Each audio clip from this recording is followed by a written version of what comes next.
Hello, fellow Paradoxians. I am Rojiru, and this is Victoria 2. Don't be alarmed, we're not going back in time, but rather forward and into the 19th century to discover the main differences between EU4 and Vicky 2, making the natural progression to more modern timelines in Hearts of Iron 4 next year. If you're a skilled Victoria 2 player, don't laugh.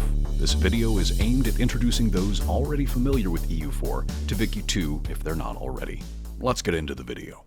To start off our little differentiation between EU4 and Vicky 2, I've loaded in as Greece. The most important thing that you should be preoccupied with is your ranking in the world.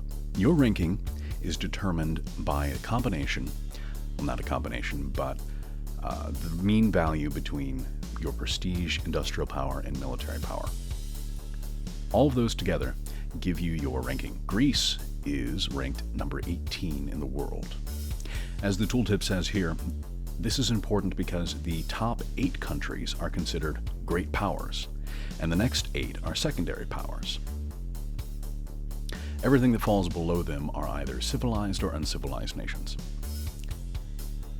Being a great power gives you access to things that no other nation outside of this top 8 have access to, such as bringing people into your sphere of influence or trying to contest for control of that nation and bring them into your sphere from another great power.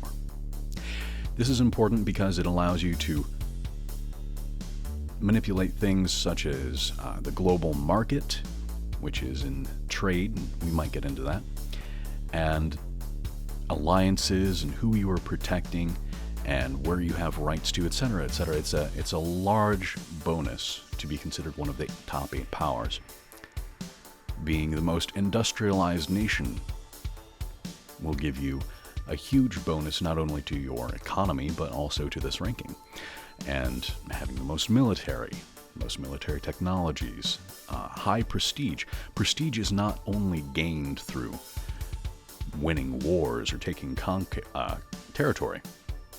In EU4, you are warring all the time.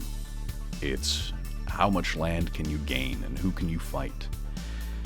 Prestige can be gained through researching certain technologies. For instance, you have this entire technology tab and different subsections within it. Now, as you, for instance, start researching in the culture category, you can increase the amount of prestige you gain through anything by going down the aesthetics category. Now, we'll get into technology some other time perhaps, but the idea is that you can play a nation tall instead of wide in Vicky 2. It's not conquest all the time, it's administration and diplomacy. Diplomacy, like I said, with the great power, secondary power, and civilized, uncivilized nation system, that brings in another layer of depth that you might not get in EU4. For instance, there's a sliding scale of prestige in EU4 that just gives you bonuses if it's high and maluses if it's low. Prestige affects your world ranking in Vicky 2. And it's an important distinction that has to be made.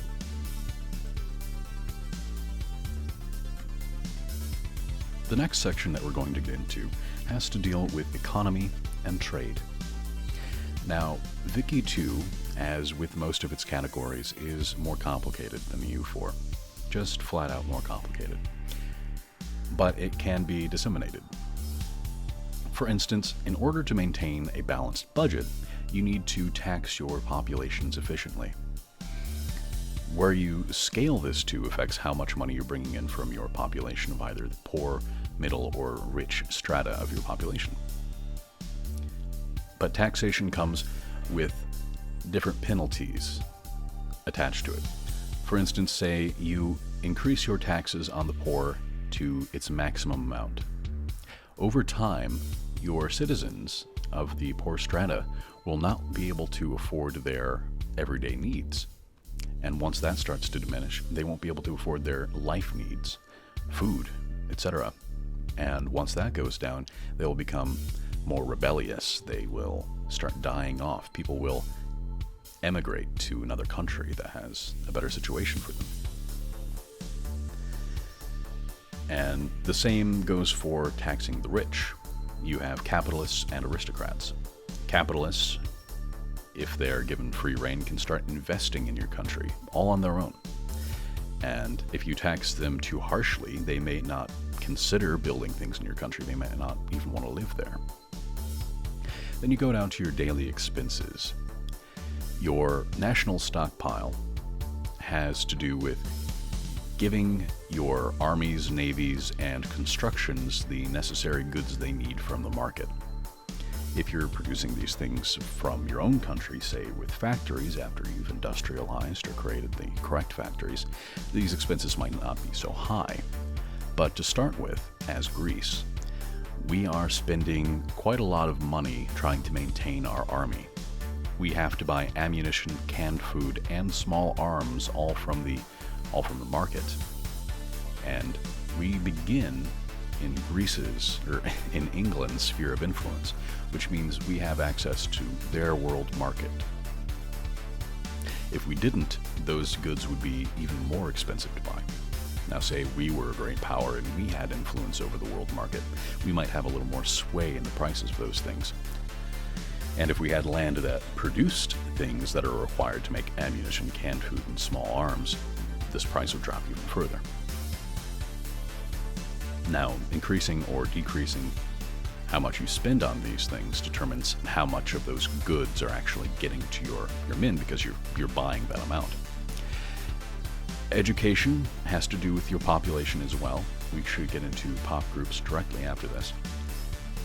Clergymen determine your education. The more clergymen that you have, the more research points that you'll get, and the more literate your populations will become. Spending more on this makes that more effective. Administration has to do with your bureaucrat subgroup of population. The administration efficiency will increase over time depending on how much you're spending paying your bureaucrats, and then your bureaucrats will administer your realm accordingly. And then military spending here, this determines how much your officers and soldiers are getting paid. This makes, for instance, soldiers more likely to be happy, and more people will sign up to be soldiers if you're paying them a decent amount. And that goes into military as well. If you don't have enough soldiers in your population group, you cannot field a regiment.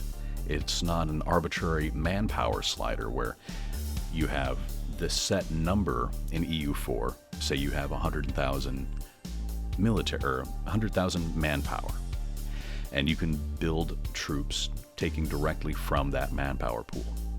In Wiki 2, you have a subgroup of your poor strata that sign up to become soldiers. Now, say you only have 3,000 of your population that can be soldiers. That is the maximum amount of men that you can build to become soldiers. And once those people die in battle or through attrition, they have to be reinforced through that sub-portion of your population that wants to be a soldier. And that's a little more in-depth about the military side than I wanted to get in this section about the economy. But you see how everything correlates. Everything is layered upon each other, and one thing affects another, etc., etc. Now, going into trade, you can see here that each material and good that is produced goes up on the world market. And then there are subsections for your individual markets where you are. If something's not produced in your individual market, you need to buy from the world market, which could increase prices. It's quite a complicated system. It takes a long time to get your head wrapped around. And for you experienced Victoria 2 players, don't laugh at me. I'm just getting into this myself. For instance, let's take a look at timber. We are not producing timber in our country. We have to buy timber from the market. Now, if we need timber, the amount that we pay for timber every month or every day will increase by that need. Right now we don't need anything. And everything on this screen is already automated based on what your population and your government needs. And this can be affected by subsidizing them in your budget tab through the tariffs. If you need to import a good, you can lower the amount of tariffs on those goods, and the government will pay directly to give those goods to your population. Anyway, back to trade. Say something is high in demand and you are producing that in your country. Let's say wine. Wine is high in demand. It costs 9.7 pounds for someone to buy it. You can see here that 1.55 is needed for our population. I believe this is it's a consumer good. I'm not sure if it's a luxury good. Anyway, it's needed for our population, so we will begin to buy that. Now, if we produce that, let's say in a factory, our population will automatically get that from our stockpile. And anything left over, we will sell to people who want it on the market. Now, if you're not in a certain section of the market, maybe you won't be able to sell all of those bottles of wine that you've created, in which case they're just held over in a stockpile. Whew, terribly, terribly complicated, but it all interacts together. And if you don't want to go through the buying low, selling high, and all that, everything can be automated on this trade screen. It might be a good idea to control how much of what thing you're buying, because some things can be quite expensive. Say, artillery. It's 60 pounds per artillery. If your country, for whatever reason, is using that much artillery that it's bankrupting you, you can go in and automate that yourself. You can control how much is being bought. And this also goes into the budget tab as well. For our land units, we're buying ammunition there. But these things can change depending on if you have artillery regiments and if you have certain naval units that use artillery. Your spending for those things for artillery will go up in these sections. And that's something you really need to watch out for if you're trying to balance your budget. This section has gone a little long. The next section, I'll be going into population groups and some of the things that they affect. For this last section, I want to talk about population groups in the population tab. You can see here that there are many subsections. Aristocrats, artisans, bureaucrats, capitalists, clergymen. These are all responsible for doing certain things in your country. The clergy will increase your literacy. They will try to convert the smaller portions of your nation that are not your primary religion. Your farmers will work farms, your craftsmen and artisans, they will work in your factories, they will produce things that your country needs. Your soldiers are available for your armies. And then you can see what percentage of your population thinks a certain way, and then that goes into the faction system, the party system. For instance, in this subgroup of Greek soldiers in the Cyclades, you can see that they are 67% conservative. So that portion of your population will want reforms and policies that go along with their conservative mindset. And then that goes into the politics section, but I don't think I'm going to get into that in this primer video. And then in each of your subsections, you have different population groups as well, and you can individually see what parts of your population in those provinces are, what they want, what they need, if they're getting their needs fulfilled. And yeah, that is population. It's very basic, just a little introduction. This is not base tax. I mean, the easiest way to correlate this to EU4 would be base tax. and that goes into your economy as well. A province has a base tax. Ile-de-France has 15 base tax in EU4. But what does that mean? In Wiki 2, it disseminates that. It shows you who is what do they do. It shows you how much population you have.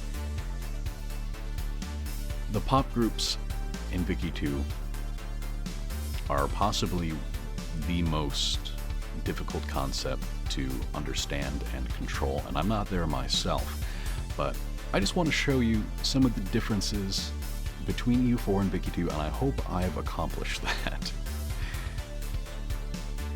Thank you for watching.